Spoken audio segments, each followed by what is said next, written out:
Morning, my friends. Welcome to another episode of Frustrated to Freedom. My name is Bill Morrow, your guide on the journey. Now, today we are up to video episode 75, Teacher Student. Now, if you continue to read books, quite often you'll come across this phrase where the teacher becomes the student. And it's a situation where if you're teaching something, the chances are you do not have 100% of the knowledge. You might think you do, but thoughts, changes are going on all the time. And a teacher will never say, or a student should never say, I know it all. You don't. Because of that one particular statement, things are changing all the time. And quite often the fact that the teacher should have an open mind, and when he gets a return from a student saying, oh, I don't believe in that, I think it should be done this way, then the teacher should be able to listen and agree or disagree with the statement. Not a case of knock them down. You're only a student. I'm the one with the knowledge. No, my friends, we don't have all the knowledge.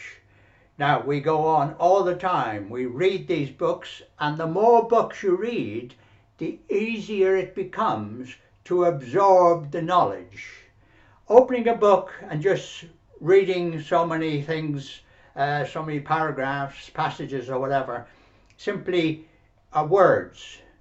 You've got to absorb those words, whether it is by underlining them, by writing them down, which is one of the best if you want to try and get the information. Remember what we said from Napoleon Hill at one stage, that simply by thinking something is only part of the answer. Think, and then by writing it down, you make that into a fact. So that's a practical action. So that is the next stage. So you should be doing exactly that. When you're reading your reference books, and a lot of students, you will see them in the colleges, writing away, and some will forget them. But the idea is to commit them to memory by physically writing them down. So in that case, in that stage, the teacher can well become the student and learn more. Of course, some students think they know all the answers as well. So this is why you get so many dropouts in universities, colleges and so forth. It's simply they go there to have a good time. Work? Not at all. You don't have to work here. Look, they give you money to do it. Wrong. All of those things. It depends on your attitude, what you want, and what you want from life. And the attitude of being a student and then being a teacher. So the knowledge you gain, you then pass it on to others. And that is, as far as I'm concerned, having read about it and everything else, the whole fact of life. What is the purpose? The purpose is to gain information, to gain as much information as you can, and then pass it on by helping others. And that is a very good thing to do. And is be believable. When you make statements, when you do things, be believable. Don't just crash, bang, wallop. And you also teach by example. And the one way is to be able to teach by example is, if in my case I was teaching climbing and skiing and mountaineering and all that stuff, I was always the one to first get in there first, teach them how to do the abseiling, how to do the parachute jumping and all that stuff. Go out the door first, do it first, show them how it's done. Not in the back pushing, you show by example. And that is to teach by example is the best thing. And then people are more likely to absorb what you're saying. And the other attitude is think big. As I said before last night in the other one, it's not little things. You're thinking about the big picture all the time, the big picture, where you fit and where your student fits into the big picture. And think confidently. If you think with confidence, yes, I know that's going to work, and then you act in the same way, you act with confidence, that helps you, helps everyone else around you. Hey, this bloke knows what he's talking about. Confidence.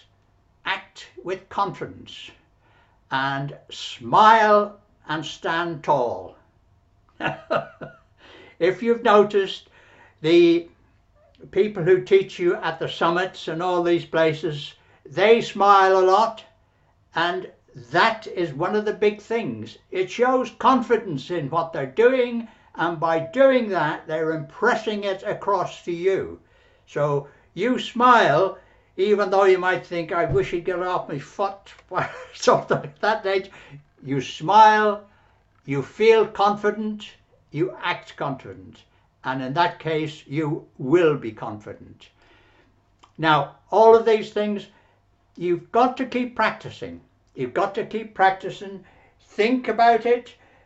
You can go back and watch any of these videos, and you should in fact be taking note of one or two of these videos that do impress you, that do show you some little trait that you think could help you. All I can do is condense these books down into these videos so that it makes it easier, so that you then have access to a lot of these. But the practical thing is for you to actually get the books and do that. But I'm saving you that problem. I've gone through them now, taken the information out of it and given it to you. But you still got to do the same practice of the basics are still the same. You think, you plan, you act, all of those things. Picturing, pictograms, picturing everything that's going on, and you think big and you act with confidence. And that's the one thing that gets you through everything. You act as if, not a case of you know everything, you're not. Remember, you're a student as well as a teacher. And everyone can teach because you have the ability, you have the knowledge, and that's exactly what you can do. So with all of these things in mind, it's confidence in what you do. And teachers, students. And we are going to the final destination, which is to get our minds fully active and subconscious, read, absorb and use. See you again, my friends.